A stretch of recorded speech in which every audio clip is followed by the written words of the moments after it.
निर्वाचन आयोग के बारे में हम अध्ययन कर रहे थे। निर्वाचन आयोग का गठन किस प्रकार से होता है उसके बारे में हम अध्ययन कर चुके हैं। आज हम निर्वाचन आयोग के क्या कार्य हैं उसके बारे में हम अध्ययन करेंगे। निर्वाचन आयोग का वर्णन संविधान के भाग 15 के अंतर्गत अनुच्छेद 324 से 329 के बीच किया गया है।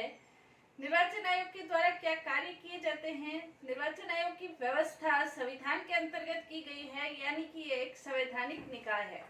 संवैधानिक निकाय इसलिए बनाया गया है ताकि निर्वाचन आयोग अपना कार्य स्वतंत्रता पूर्वक और निष्पक्षता पूर्वक करे, इसलिए ये व्यवस्था की गई है। संविधान के अंतर्गत इसका उल्लेख किया गया है।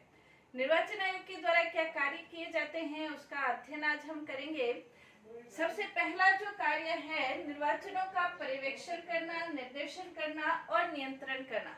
निर्वाचन आयोग का जो महत्वपूर्ण कार्य है वो ये है कि निर्वाचन का जो राष्ट्रपति है, उपराष्ट्रपति है, संसद है और राज्य विधानमंडलों के निर्वाचन का निरीक्षण करना, निर्देशन करना और पर्यवेक्षण करना निर्वाचन आयोग का महत्वपूर्ण कार्य है। और इसके संबंध में यह भी व्यवस्था की गई है कि संसद विधि बनाकर इसके संबंध में व्यवस्था करेगी और जहां संसद मौन है वहां पर निर्वाचन आयोग को महत्वपूर्ण शक्तियां स्वतः प्राप्त हो जाती है। यानी कि इस संबंध में निर्वाचन आयोग के द्वारा जो भी आवश्यक समझे उस अनुसार निर्वाचन आयोग कार्य कर सकता है। दूसरा इसके अंतर्गत है निर्वाचन तिथियों की घोषणा करना। निर्वाचन आयोग का यह महत्वपूर्ण अधिकार है कि निर्वाचन तिथियों की घोषणा की जाए। जब राष्ट्रपति निर्वाचन की, लोकसभा के निर्वाचन की, विधानसभा के निर्वाचन की या मध्यावधि कोई भी चुनाव होते हैं, उसके बारे में राष्ट्रपति के द्वारा जब अधिसूचना जारी कर दी जाती है, उसके बाद निर्वाचन आयोग निर्वाचन के संबंध में चुनाव तिथियों की घोषणा करता है। और ये निर्वाचन आयोग का संवैधानिक अधिकार है कि वो निर्वाचन तिथियों की घोषणा किस माध्यम से करता है। जैसे हम देखते हैं कि जब गुजरात के अंतर्गत अशांति के नाम पर सरकार को ये कहा गया, सरकार ने ये कहा, सर्वोच्च न्यायालय में ये कहा गया कि वर्तमान समय अशांति के माहौल को देखते हुए चुनाव तिथियों में परिवर्तन किया जाए। सर्वोच्च न्यायालय ने इस याचिका को खारिज कर दिया और ये कहा कि संविधान के अनुच्छेद 324 के अनुसार निर्वाचन आयोग का ये महत्वपूर्ण दायित्व है कि वो अपने चुनाव तिथियों की घोषणा, उसका स्वयं का अधिकार है और उसमें किसी को भी हस्तक्षेप करने का अधिकार नहीं है। इस प्रकार निर्वाचन आयोग को चुनाव की तिथियां किस प्रकार से वो चुनाव कराएगा, किन चरणों में करवाएगा, कौन सी तिथि के अंतर्गत करवाएगा, ये निर्वाचन आयोग का स्वयं का अधिकार है। और इसके अंतर्गत निर्वाचन आयोग स्वयं निर्णय ले सकता है कि वर्तमान परिस्थितियों में चुनाव करवाना है, नहीं करवाना है। जैसे वर्तमान परिस्थितियां हम देखते हैं कि कोरोना का संकट बढ़ रहा है, तो इसके अंतर्गत कई राज्यों के अंतर्गत विधानसभा चुनाव पेंडिंग है और इसके अंतर्गत वर्तमान समय निर्वाचन आयोग ने चुनाव तिथियों की घोषणा की है बिहार के अंतर्गत, जिसके अंतर्गत हम देख सकते हैं कि उसने स्वयं ने अपने चुनाव तिथियों की घोषणा के माध्यम से ये बताया है कि उसका ये तिथियां घोषित करना स्वयं का अधिकार है। नेक्स्ट इसके अंतर्गत चुनाव क्षेत्रों का परिसीमन करना या सीमांकन करना चुनाव आयोग का महत्वपूर्ण दायित्व है। चुनाव क्षेत्रों का परिसीमन करना यानी कि चुनाव से पहले चुनाव की सीमा का निर्धारण करना। ये चुनाव के जनप्रतिनिधित्व अधिनियम 1950 के अंतर्गत, और इसमें कुछ कमियां थी, इसलिए परिसीमन आयोग 1952 ये निर्धारित किया गया था। इसके अंतर्गत ये व्यवस्था है कि प्रत्येक जनगणना के बाद ये व्यवस्था की जाए कि चुनाव के संबंध में परिसीमन किया जाए। ये चुनाव आयोग का दायित्व है। और मुख्य जो निर्वाचन आयुक्त होता है, चुनाव आयुक्त होता है, वो उसका अध्यक्ष होता है। मुख्य निर्वाचन आयुक्त इसका अध्यक्ष होता है और सर्वोच्च न्यायालय, उच्च न्यायालयों के जो न्यायाधीश है वो भी इसके सदस्य होते हैं। इसके अलावा प्रत्येक राज्य के निर्वाचन क्षेत्र से निर्वाचित प्रतिनिधि 2 से लेकर 5 तक इसके सदस्य होते हैं, परिसीमन आयोग के सदस्य होते हैं। और ये इसके अलावा व्यक्तियों को भी आमंत्रित किया जाता है कि वो सीमांकन के क्षेत्र में अपने विचार रख सकती है और इस संबंध में अपने विचार व्यक्त कर सकती है और उनके विचारों को पूरा महत्व दिया जाता है। इस प्रकार से सीमांकन आयोग कार्य करता है। प्रत्येक चुनाव के जनगणना के बाद सीमांकन के क्षेत्रों में ये कार्य किया जाता है। तो चुनाव क्षेत्रों का परिसीमन करना, सीमांकन करना ये चुनाव आयोग का कार्य है। इस संबंध में संविधान के द्वारा ये व्यवस्था की जाती है कि गैरीमैंडरिंग जैसी प्रथाओं को रोका जा सके। गैरीमैंडरिंग जैसी प्रथाओं का तात्पर्य ये है कि जो सत्तारूढ़ दल होता है वो चुनावों का सीमांकन इस प्रकार से करता है ताकि उसको चुनावी लाभ, निर्वाचन का लाभ प्राप्त हो सके। लेकिन भारत में इस प्रकार की व्यवस्था की गई है ताकि गैरीमैंडरिंग जैसी बुराइयों को रोका जा सके। तो चुनाव क्षेत्रों का परिसीमन करना, सीमांकन करना भी चुनाव आयोग का महत्वपूर्ण कार्य है। नेक्स्ट है मतदाता सूचियां तैयार करना। कोई भी चुनाव होते हैं, लोकसभा के चुनाव, विधानसभा के चुनाव या मध्यावधि चुनाव, उन चुनाव से पहले मतदाता सूचियों का प्रकाशन करना, मतदाता सूचियों को तैयार करना और जो राष्ट्रीय दल है, राज्य दल है, उन्हें मतदाता सूचियां देना, ये सभी निर्वाचन आयोग का कार्य है। निर्वाचन आयोग ये प्रयास करता है कि ऐसा कोई मतदाता जो कि मताधिकार जिसे प्राप्त है वो मतदाता सूची में अपना नाम जुड़वाने से वंचित नहीं रह जाए। इसके बारे में पूर्ण रूप से प्रयास किए जाते हैं, जागरूकता अभियान चलाए जाते हैं। उनको अवसर, जो नए मतदाता है वो अपना मतदाता सूची में कैसे नाम जुड़वा सके उसके लिए जागरूकता अभियान शुरू किए जाते हैं, कैंप लगाए जाते हैं ताकि हर एक मतदाता जो कि योग्य है वो मतदाता सूची में अपना नाम जुड़वा सके। तो हर चुनाव से पहले मतदाता सूचियां तैयार की जाती है। जो नए मतदाता है उनको नाम जोड़ा जाता है और जो कई ऐसे मतदाता है जो कि मृत्यु हो गई है उनको हटा दिया जाता है, यानी कि मतदाता सूचियों में संशोधन किया जाता है। तो ये कार्य भी चुनाव आयोग के द्वारा, निर्वाचन आयोग के द्वारा तैयार किया जाता है। नेक्स्ट है राजनीतिक दलों का पंजीकरण करना। भारत के अंतर्गत राजनीतिक दलों का पंजीकरण और राज्य दलों का पंजीकरण करना, उन्हें मान्यता देना।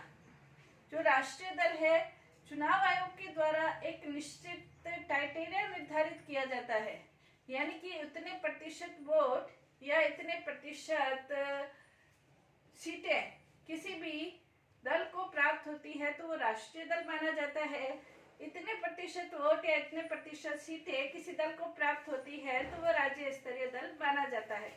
इस आधार पर चुनाव आयोग के द्वारा दलों का पंजीकरण किया जाता है। वर्तमान समय यदि देखा जाए तो 7 राष्ट्रीय दल है और 35 से अधिक राज्य स्तरीय दल है।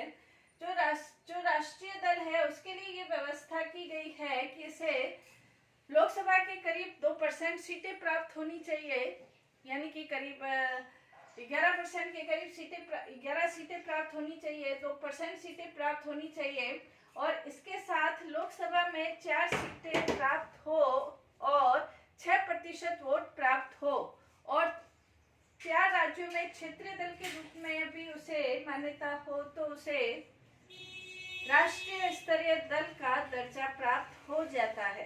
राज्य स्तरीय दल का दर्जा प्राप्त करने के लिए आवश्यक है कि 3% सीटें विधानसभाओं में या 3 सीटें जो भी ज्यादा हो, 3% सीटें या 3 सीटें जो भी ज्यादा हो वो विधानसभाओं में प्राप्त होनी चाहिए और 6% विधानसभाओं में वोट प्राप्त हो या 2 राज्यों में 2% से ज्यादा वोट प्राप्त हो। उस आधार पर राज्य स्तरीय दल का उसे दर्जा प्राप्त हो जाता है।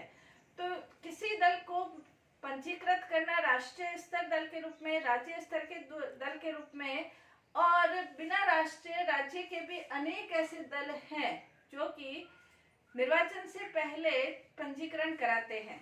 तो ये पंजीकरण करना वो चुनाव आयोग का ही कार्य है।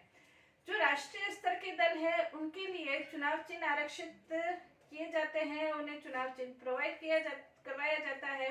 ये भी निर्वाचन आयोग के द्वारा करवाया जाता है। राज्य स्तर के दल है वो अपने राज्य से संबंधित उन चुनाव चिन्हों के आधार पर चुनाव लड़ते हैं। राष्ट्रीय स्तर के दल उस चुनाव चिन्ह के आधार पर पूरे देश में चुनाव लड़ते हैं।